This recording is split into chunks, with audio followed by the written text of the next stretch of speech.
In this video, I'll be showing you how to fix Netflix 4K not working. It's a very simple method, so if you find this video helpful, be sure to drop a like and subscribe. But anyways, getting into it, it's very easy to go ahead and do this. Now, what you want to do firstly is use a 4K approved browser like Google Chrome, Mozilla Firefox, or Opera as well. So what we want to go ahead and do is get the official Netflix application, but of course you can use the browser version too. And all you want to do is go over it and click on your profile. Of course, just make sure you have a 4K monitor, because if you don't have a 4K monitor, you're not going to be able to see that 4K setting, or it's just not going to work. Then on the top right, go ahead and click on your profile icon, then go over to account. Now, once you're in account, you're going to see a lot of different options here, but over here we can edit settings. So go ahead and click on that.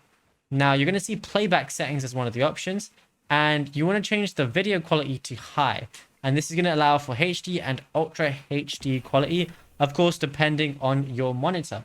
After that, you should be good to go. There's nothing else to it. Now, if you found this video helpful, be sure to drop a like and subscribe. And also, be sure to check out all our other tutorials that we've been posting on the channel as well, because there is a lot to go through, and you might find something you didn't know about yet.